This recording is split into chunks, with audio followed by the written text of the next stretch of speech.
Hello students, welcome to the next class of CBSE 10 mathematics. हम exercise 3.3 का जो introduction part है वो कर रहे थे। सब्स्टिट्यूशन मेथड के बारे में हमने सीखा था, pair of linear equation in two variable का सॉल्यूशन निकालने के लिए, राइट। तो आज हम कुछ एग्जांपल करेंगे उसी से रिलेटेड एंड उस फॉर्मूला को और भी अच्छे से सीखेंगे, ठीक है। क्योंकि एल्जेब्रिक मेथड आपने देखा, मैंने आपको पिछले क्लास में देखा कि कितना easily pair of linear equation in two variable से जो है सॉल्यूशन को निकाल देता है, ठीक है। नाउ कोई एग्जांपल 8 में क्विकली मूव करते हैं। एग्जांपल 8 में क्या बोला है? बोला है सॉल्व क्वेश्चन 1 ऑफ एक्सरसाइज 3.1। यहाँ पर एक्सरसाइज 3.1 का आपको क्वेश्चन नंबर 1 को सॉल्व करने के लिए कहा गया है by the method of substitution, ठीक है। तो एक्सरसाइज 3.1 में क्या क्या क्वेश्चन था, आइए उसको एक तो ये एक्सरसाइज 3.1 है जो हमने पहले ही सॉल्व किया हुआ है, ठीक है। क्वेश्चन में इसमें क्या बोला है? Aftab tales his daughter 7 years ago I was 7 times as old as you were then, also 3 years from now I shall be 3 times as old as you will be, ठीक है। इसमें था represent this situation algebraically and graphically. Algebraically और graphically represent करना था इसमें, ध्यान दीजिए। लेकिन अब हम इस क्वेश्चन को जो है एल्जेब्रिकली रिप्रेजेंट करेंगे एंड एल्जेब्रिकली सॉल्व। तो ये स्टूडेंट्स क्वेश्चन आ गया हमारे पास, ठीक है। अभी इसको पहले हम लोग एल्जेब्रिकली रिप्रेजेंट करते हैं। एल्जेब्रिकली रिप्रेजेंट करने के बाद उसके बाद सॉल्यूशन करते हैं। चलिए, यहाँ पर सॉल्यूशन तो दिया हुआ ही है, आप इसको देख सकते हैं, लेकिन फिर भी हम अपने तरीके से इसको एक बार सॉल्व करते हैं एंड सॉल्व करके फिर जो है इसका आंसर मैच करते हैं हम, ऐसा आता है या नहीं आता है। आप सॉल्यूशन को बाद में भी देख सकते हैं, पहले ये समझ लीजिए कि मैं क्या समझा रहा हूँ, ठीक है। तो क्वेश्चन क्या था कि Aftab tales his daughter 7 years ago I was 7 times as old as you were then। ये ऑलरेडी मैं इसको समझा चुका हूँ, इसका मतलब, ठीक है। आफ्ताब ये कह रहा है कि 7 साल पहले का जब एज हम निकालेंगे, पहले मतलब क्या, अगो मतलब माइनस, ठीक है। तो 7 साल पहले मैं तुमसे 7 टाइम्स था, तुम्हारा जितना भी एज था उस समय। ये अपने डॉटर को आफ्ताब कहता है कि 7 साल पहले तुम्हारा जितना भी एज था, मैं उस एज का 7 टाइम्स था। फिर बोलता है ऑल्सो 3 years फ्रॉम नाउ, अभी से 3 साल, फ्रॉम नाउ मतलब अभी से 3 साल बाद, ये मतलब ऐड हो जाएगा। जैसे अभी से आप 3 साल बाद अगर आपका एज पूछा जाए तो आप ऐड करके बताएंगे, लेकिन अभी से 5 साल बाद का आपका एज पूछा जाए तो आप माइनस करके बताएंगे। वैसे आगो वाला माइनस, फ्रॉम नाउ वाला ऐड। तो also 3 years from now I shall be 3 times as old as you will be, ठीक है। तो ये हमारे पास दो सिचुएशन है। आपको पता है कि दो हमको सिचुएशन चाहिए होता है, किसके लिए?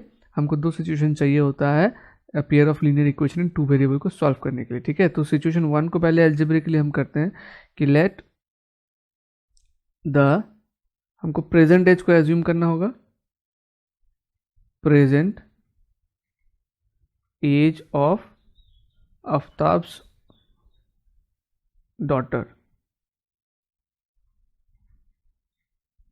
कितना होगा? मान लेते हैं x ईयर्स है, एंड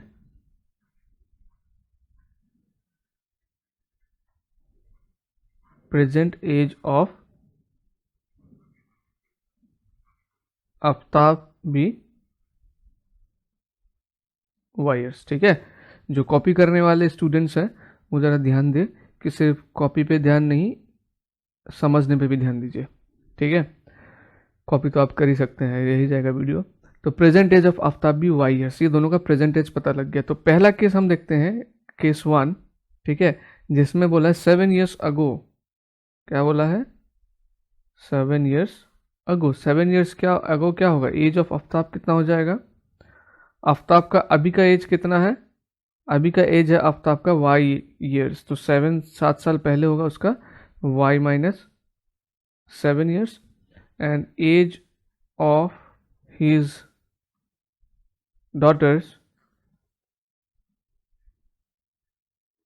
ये कितना हो जाएगा? उसका डॉटर का अभी का एज हमने x लिया हुआ है, तो 7 साल बाद, ये सॉरी 7 साल पहले वो x माइनस 7 ईयर्स होगा, ठीक है। नाउ अकॉर्डिंग टू क्वेश्चन, इसमें क्या बोला कि 7 साल पहले 7 years ago Aftab was 7 times as old as his daughter were then, ठीक है। तो उसके डॉटर का एज उस समय कितना था?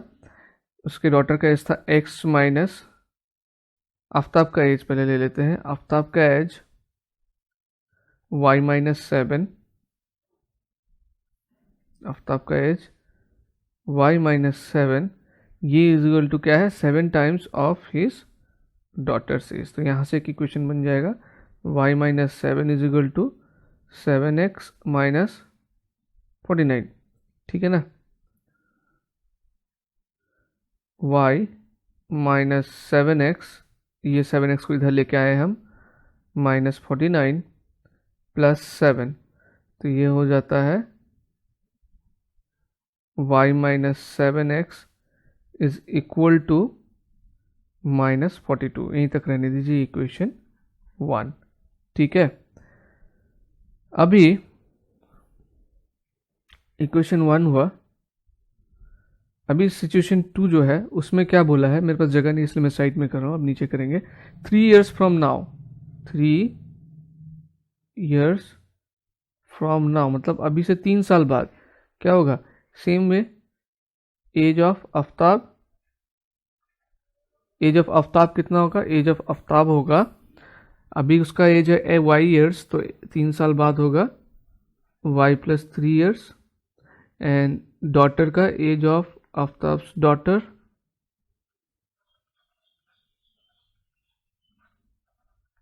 x plus 3 years।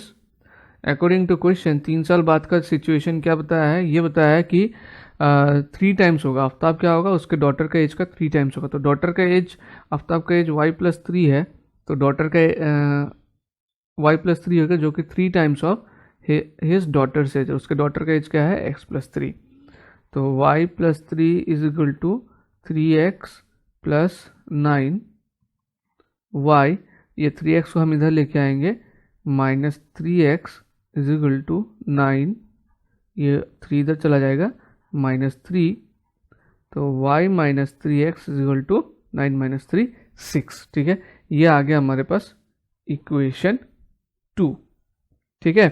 तो इक्वेशन 1 और इक्वेशन 2 आ गया है। Equation 1 y minus 7x is equal to minus 42 and equation 2 y minus 3x is equal to 6। तो यहाँ तक आपको समझ में आया, मैं थोड़ा जगह क्लियर करने वाला हूँ। तो ये दो इक्वेशन को लेके ये इक्वेशन आ गया हमारे पास, हमने पिछले क्लास में, पिछले मतलब 3.1 में हमने ग्राफिकली किया था इसको। अभी हम ये दोनों इक्वेशन को लेके इसको एल्जेब्रिकली सॉल्व करेंगे। कौन सा वाला मेथड यूज़ करेंगे, सब्स्टिट्यूशन मेथड, जो कि हमने पिछली क्लास में किया था, ठीक है। तो आइए मैं पहले जगह को इसको क्लियर कर लेता हूँ। आई होप इतना आपने नोट कर लिया हो और आपको समझ में आया होगा। जैसे कि मैंने कहा, सिर्फ कॉपी करने पे आपको ध्यान नहीं देना है, समझना भी है, ठीक है। एंड एक और बात, अगर आपने मान लीजिए कि ये कॉपी कंप्लीट नहीं हुआ है तो आपको क्या करना है, मैं पहले भी कई क्लास में बता चुका हूँ, जो ड्यूरेशन है उसको नोट कर लीजिए, ताकि बाद में आके आप इसी ड्यूरेशन से फिर इसको लिख पाए, ठीक है ना। पूरा वीडियो तब देखने की ज़रूरत नहीं होगी, हाँ देख सकते हैं पूरा वीडियो अगर आपको लगता है कि एक और बार आप समझना चाहते हैं, लेकिन हाँ समझ चुके हैं, सिर्फ कॉपी करना है, तो उसके लिए आप ड्यूरेशन नोट कर लीजिए, बाद में आके उसी ड्यूरेशन में आके दोबारा नोट कर सकते हैं, ठीक है।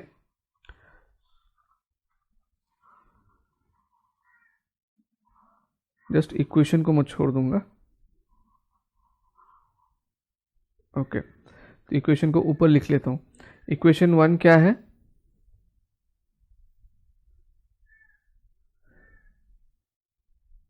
y minus 7x is equal to minus 42, ये हो गया मेरा इक्वेशन 1, ठीक है।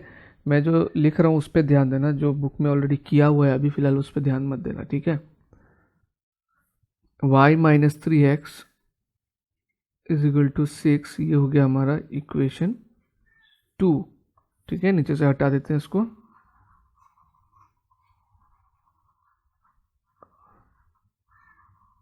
नाउ सॉल्व करते हैं। फ्रॉम इक्वेशन 1, अगर हम इक्वेशन 1 को उठाएं, फ्रॉम इक्वेशन 1 हमको क्या मिलेगा, y इज इक्वल टू क्या मिलेगा, 42 plus 7x, y is equal to minus 42, क्योंकि यहाँ पे माइनस है, ये माइनस 7x इधर चला जाएगा तो प्लस 7x हो जाएगा। इसको हम मार्क कर देंगे इक्वेशन 3, ठीक है। Now substituting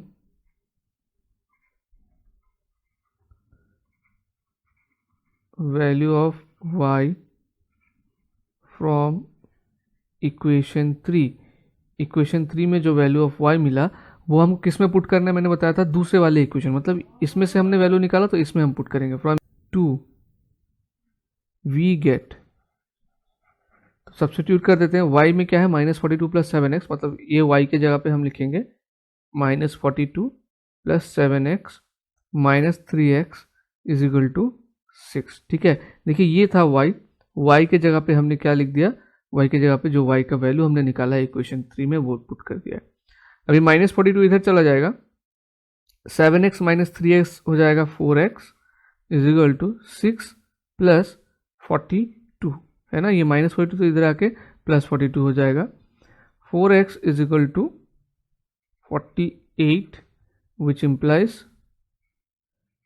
x = 48/4, therefore x = कितना हो जाएगा 12। x का वैल्यू 12 है। अब ये x का वैल्यू हम किस में सब्स्टिट्यूट करेंगे, इक्वेशन नंबर 3 में। ठीक है, सब्स्टिट्यूटिंग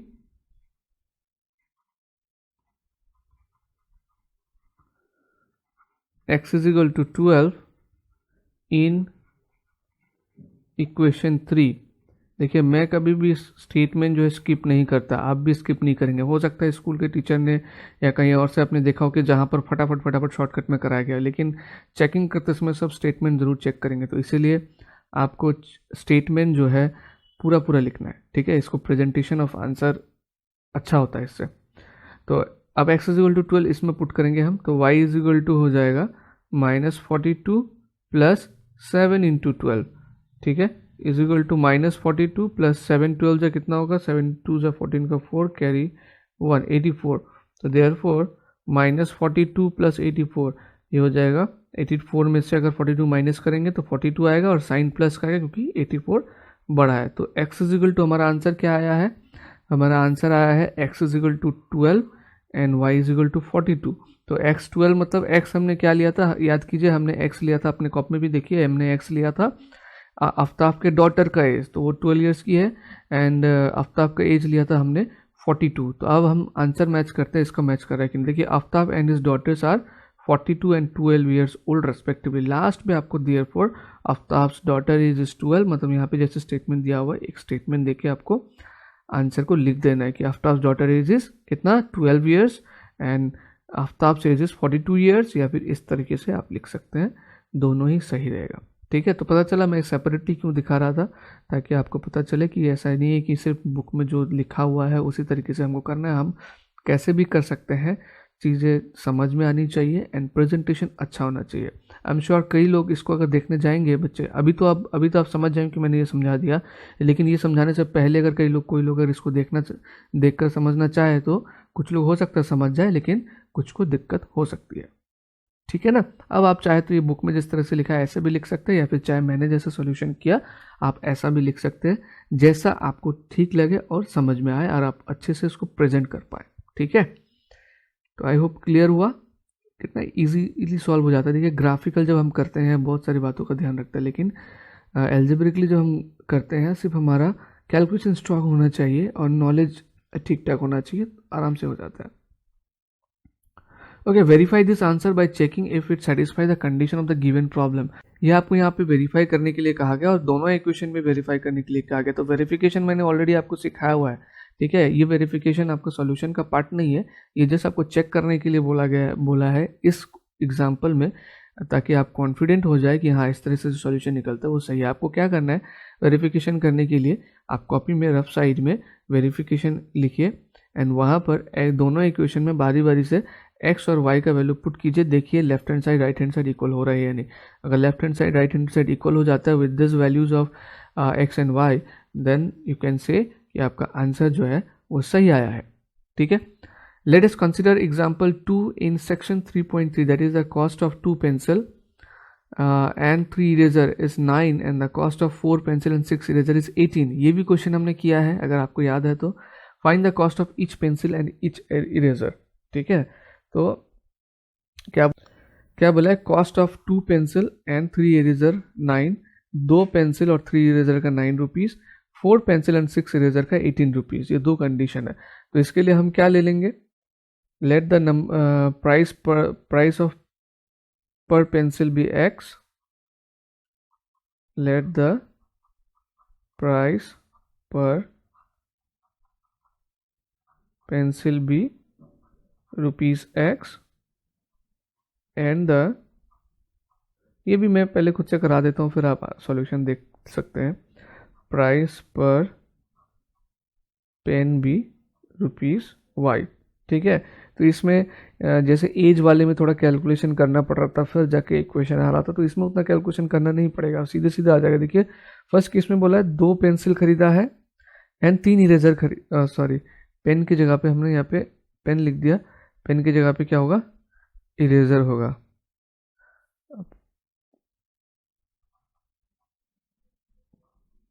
इरेजर होगा, ठीक है।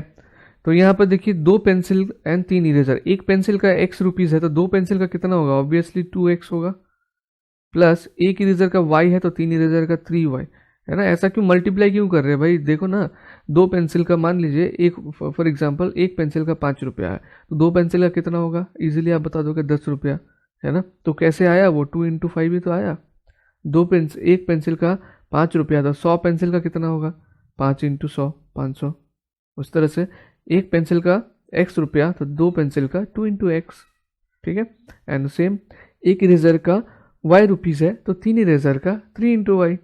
अब दोनों का टोटल कॉस्ट कितना है, 9 है, 2x + 3y 9, ये हमारा पहला इक्वेशन।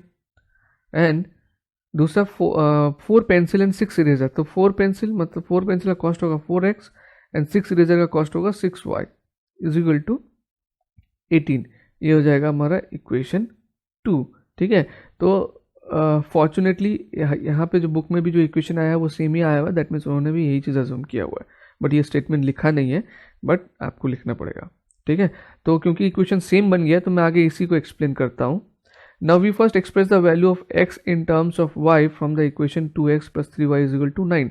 मतलब हम इक्वेशन 1 में से क्या निकाल रहे हैं, वैल्यू ऑफ x निकाल रहे हैं इन टर्म्स ऑफ y। तो यहाँ पर जैसे वैल्यू ऑफ x निकाला इन टर्म्स ऑफ y, आप चाहे तो वैल्यू ऑफ y निकाल सकते हैं इन टर्म्स ऑफ x, ठीक है। मतलब दोनों में से कोई भी हम निकाल सकते हैं, ऐसा नहीं कि x को ही निकालना है या फिर y को निकाल, जैसे पहले के क्वेश्चन में मैंने ज़्यादातर आपको y निकाल के दिखाया, इसमें x को निकाला हुआ है, ठीक है। तो यहाँ से अगर x को निकालना होगा, ये इक्वेशन को ले लेता हूँ मैं, 2x + 3y = 9। यहाँ से हम x का वैल्यू निकालना चाहते हैं इन टर्म्स ऑफ y, तो कैसे करेंगे, 2x = 9, ये 3y को इधर कर देंगे तो ये हो जाएगा -3y, देन x = 9 - 3y, ये 2 इधर आएगा तो क्या हो जाएगा, डिवाइड हो जाएगा। तो x = 9 - 3y/2 कहाँ से आया, समझ में आया, ऐसे करके ये 2 स्टेप में आया हुआ है। आपको ये 2 स्टेप शो करना है, बुक में तो डायरेक्टली आंसर भी दिया रहता, तो हम डायरेक्ट वाली चीज़ नहीं लिखते हैं, हमको प्रॉपर स्टेप दिखना है, ठीक है। तो आप लिखेंगे फ्रॉम इक्वेशन 1, लिख के इसको लिखेंगे एंड देन x = 9 - 3y/2। हमने ये x का वैल्यू कौन से इक्वेशन से निकाला, इक्वेशन 1 से निकाला, इक्वेशन 3 बन गया हमारा। अब हम इस इक्वेशन 1 से निकाले हुए वैल्यू को किस में पुट करेंगे, सब्स्टिट्यूट करेंगे इक्वेशन 2 में, ठीक है। तो यहाँ पे देखिए 4x है, यानी कि ये जो x का वैल्यू निकाला है 4 के साथ मल्टीप्लाई में रहेगा, तो ये 4x के जगह पे 9 - 3y/2 प्लस क्या है 6y + 6y = 18। तो यहाँ पर ये आपका 2 और ये कट जाएगा, देखिए 2 × 1 = 2, 2 × 2 = 4, तो ये कितना हो जाएगा, 2 × 9 = 18 plus minus minus 2 × 3 = 6y + 6y = 18। अरे वाह, यहाँ पे तो y भी कैंसिल हो गया, 18 = 18 आ गया, ठीक है। तो आपको याद है जब हमने इसको ग्राफ में प्लॉट किया था, ठीक है, ग्राफ में जब हम इस इक्वेशन को प्लॉट किया था हमने, आप कॉपी में जाके देख सकते हैं दोबारा, वो उस समय पे इसका जो लाइन बना था वो एक ही लाइन बना था, कोइंसिडेंट लाइन बना था, है ना। तो अगर कोइंसिडेंट लाइन होता है बच्चे, तो जब आप उसको एल्जेब्रिकली सॉल्व करेंगे उस समय क्या होगा, आपके सॉल्यूशन में से वेरिएबल ही गायब हो जाएगा। जैसे यहाँ पर देखिए वेरिएबल ही गायब हो गया, इसमें 18 = 18 आ गया है, ठीक है। और ऐसा अगर आता है तो हम इसके बाद जो स्टेटमेंट यूज करेंगे वो हम ये लिखेंगे, the pair of linear equation has infinitely many solution. सीधे सीधे हम इस बात को लिखेंगे कि the pair of linear equation has infinitely, या हैव, थोड़ा ग्रामेटिकल एरर हो सकता है मेरे इंग्लिश में, बट मैटर वो नहीं करेगा, मैटर आपका लॉजिक समझ में आया कि नहीं वो करेगा। कि the pair of linear equation have infinitely many solution, जब आप एल्जेब्रिकली सॉल्यूशन कर रहे हैं और सिचुएशन ऐसा आ जाए, ठीक है। तो उसका मैंने जब आप कोफिशिएंट देख के भी चेक कर सकते हैं कि इन्फिनिटली मैनी सॉल्यूशन होगा या नहीं होगा।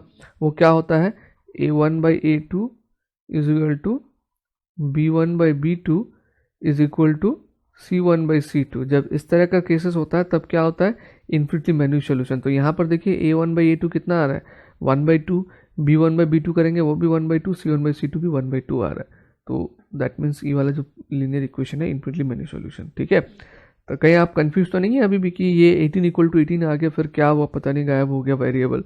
ठीक है, ये इसलिए वेरिएबल इसमें गायब हुआ है सब्स्टिट्यूशन मेथड फॉलो करने के बाद, क्योंकि इसमें कोई एक सोल्यूशन नहीं आएगा। जैसे पिछले वाले केस में क्या था, उसमें एक सोल्यूशन आना था। एक सोल्यूशन मतलब एक एक्स का वैल्यू, एक वाई का वैल्यू। लेकिन इस वाले पेयर ऑफ लीनियर इक्वेशन में कोई एक एक्स कोई एक वाई नहीं हो सकता, कुछ भी हो सकता है। ठीक है, इसीलिए इसको वन लाइन ऐसा आने के बाद हम ये लिखेंगे the pair of linear equation have infinitely many solution. ठीक है, तो सेम चीज़ हमने जब ग्राफिकली सॉल्व किया था हमको यही मिला था कि they have infinitely many solution. ठीक है ना। नाउ एग्जाम्पल 10 में मूव करते हैं हम। Let us consider the example 3 of section 3.2 will the rail cross each other. Now यहाँ पर क्वेश्चन कंप्लीट नहीं दिया है, तो फिर से मेरे को आपको सेक्शन 3.2 का एग्जाम्पल 3 में लेके जाना होगा। ठीक है, तो चलिए पहले उसको देख लेते हैं, फिर वापस आके हम इसको सीखते हैं कि क्या बोलना चाह रहे हैं। क्या कहाँ का है, सेक्शन 3.2 एग्जाम्पल 3। ओके यस, मिल गया। इस वाले क्वेश्चन का बात करना चाह रहे हैं। ठीक है, साइड में रखे हुए ग्राफ को ध्यान मत दीजिए, मैंने क्वेश्चन को राउंड कर दिया, आप पूरा ध्यान क्वेश्चन में दीजिए। Two rails are represented by the equation x plus 2y minus 4 is equal to 0 and 2x plus 4y minus 12 equal to 0 represent this situation graphically। बोला दो रेल्स है, उनको कौन से इक्वेशन से रिप्रेजेंट किया जा रहा है, एक है x plus 2y minus 4 equal to 0 and 2x plus 4y minus 12 equal to 0। ये दोनों इक्वेशन को अभी आप कॉपी में नोट कर लीजिए, हम फिर अपनी क्लास में जाके इसको सॉल्व करते हैं। x plus 2y minus 4 equal to 0, दूसरा इक्वेशन है 2x plus 4y minus 12 equal to 0। Plus minus sign पे जो है खास ध्यान रखना। तो इक्वेशन यही है, x plus 2y minus 4 equal to 0, equation 1 ले लिया हमने, and 2x plus 4y minus 12 equal to 0। ठीक है, अब इक्वेशन 1 में से चाहे इक्वेशन 2 में से कोई भी इक्वेशन उठा के आप किसी एक वेरिएबल का value in terms of other variable निकालिए। तो इसमें मुझे ये वाला इक्वेशन ज़्यादा ईजी लग रहा है, इसमें x का वैल्यू निकाल देता हूँ इन टर्म्स ऑफ y। तो x plus 2y minus 4 equal to 0 है, तो इसका मतलब x plus 2y is equal to क्या होगा, -4 इधर जब चला जाएगा +4 हो जाएगा, and x is equal to 4, ये +2y जब इधर आ जाएगा -2y हो जाएगा। तो x is equal to 4 - 2y। From equation we get this, and इसको हम मार्क कर देंगे क्या, इक्वेशन 3। नाउ भी अब इक्वेशन 1 में से वैल्यू निकाला, तो नेक्स्ट क्या करना है स्टूडेंट्स, इक्वेशन 1 में से वैल्यू निकाला है तो उसको इक्वेशन 2 में पुट करना है, और हमने किसका वैल्यू निकाला, x का वैल्यू निकाला है। तो यानी कि ये 2 इंटू एक्स के जगह पे अब ये वैल्यू डाल देंगे। अब तो 2 into 4 - 2y plus 4y minus 12 equal to 0। यहाँ पे हो जाएगा 2 4 = 8 माइनस 2 2 = 4y। ठीक है, इसके बाद वाला स्टेप लिखा नहीं है तो मैं लिख देता हूँ यहाँ पे 2 4 = 8 minus 2 2 = 4y plus 4y minus 12 equal to 0। ठीक है, तो क्या आ गया भाई, ये -4y प्लस 4y तो कैंसिल हो गया, 8 - 12 इक्वल टू 0। इसके बाद ये स्टेप, और 8 - 12 इज इक्वल टू क्या होता है, -4। अरे ये -4 इक्वल टू 0 आ गया। अच्छा बताइए, -4 और 0 बराबर है क्या, -4 और 0 बराबर है क्या, नहीं है। -4 तो 0 के बराबर नहीं है, -4 का वैल्यू -4 है, 0 का वैल्यू 0 है। ये इसका मतलब क्या है कि अगर ये किसी दोनों के बीच में आ रहा है दैट मीन्स वो इक्वल हो रहा है। जैसे 5 = 5 अगर लिखता हूँ मैं, यस ट्रू है, 2 = 2 लिखता हूँ, ट्रू है, 1 + 1 = 2 लिखता हूँ, ये भी सही बात है। लेकिन -4 = 0 भाई, ये कहाँ का मैथ्स है, ऐसा क्यों आ गया, ये फॉल्स है, जो स्टेटमेंट है फॉल्स है। अगर ऐसा वैल्यू आता है, जैसे कि इससे पहले वाले इक्वेशन में हमने देखा था, उसमें क्या आया था, 18 = 18, तो ये एक ट्रू स्टेटमेंट है। 18 = 18 आए, या फिर 4 = 4 आए, या फिर 3 = 3 आए, ये सब ट्रू स्टेटमेंट है। ऐसा आने पे हम बोलेंगे क्या, the linear pair of linear equation have, क्या बोला मैंने, इन्फिनिटली मैनी सॉल्यूशन। लेकिन अगर फॉल्स स्टेटमेंट आ जाता है, जैसे कि इसमें आया -4 = 0, ये एक फॉल्स स्टेटमेंट है, देखिए लिखा हुआ है this is a false statement. अगर ऐसा आता है इसका मतलब इसका सॉल्यूशन पॉसिबल नहीं है। इसका कोई भी सॉल्यूशन पॉसिबल नहीं है। ठीक है, तो इसको जब हमने ग्राफिकली बनाएंगे तब क्या आएगा, पैरेलल लाइंस आएगा। ऑलरेडी हमने ये कर चुके हैं कि हमने जब इसको ड्रॉ किया था तब हमको क्या मिला था, पैरेलल लाइंस मिला था, जिसका मतलब इस वाले इक्वेशन का कोई सॉल्यूशन नहीं आएगा। ठीक है, तो अगर कोई इक्वेशन जिसका कोई सॉल्यूशन नहीं आना है उसमें भी हमारा वेरिएबल कैंसिल हो जाएगा पूरा पूरा। देखिए इसमें वेरिएबल बचा ही नहीं, ना एक्स बचा है ना वाई बचा है, और जो स्टेटमेंट लास्ट में आएगा वो एक फॉल्स स्टेटमेंट आएगा। -4 = 0 आ गया, जो नहीं हो सकता, पॉसिबल नहीं है। तो अगर ये पॉसिबल नहीं है इसका मतलब जो इस सेक्शन 3.2 में एग्जाम्पल 3 था उसमें बोला ना, will the rails cross each other, cross नहीं करेंगे, ये पॉसिबल नहीं है। So the rails will not cross each other, they will be parallel to each other. ठीक है, अरे पटरी अगर एक दूसरे को क्रॉस कर गई तो फिर हो गया। तो आई होप ये समझ में आया और मज़ा आया होगा आज के क्लास में आपको कुछ डिफरेंट सीख के, एंड थोड़ा सा हट के, बट पिछली क्लास से रिलेटेड हर चीज़ में रिलेट करता गया। देखिए लाइंस में जब हमने लाइंस बना के सॉल्यूशन निकाला और आज जब सॉल्यूशन निकाला उसी इक्वेशन का, तो जो सॉल्यूशन है वो मिलता जुलता है, बट तरीका देखने का तरीका उसका अलग आपको सीखने को मिला होगा आज। ठीक है स्टूडेंट्स, तो इसको अच्छे से प्रैक्टिस कीजिए, ये सारे एग्जाम्पल्स को कॉपी में नोट कीजिए, एंड कहीं पर भी आपको डाउट हो तो आप उस ड्यूरेशन में आके दोबारा इस वीडियो को देखिए। ठीक है, हम मिलेंगे नेक्स्ट क्लास में नेक्स्ट टॉपिक के साथ जो कि एक्सरसाइज 3.3 होगा। तब तक अपना ध्यान रखिए, बाय बाय।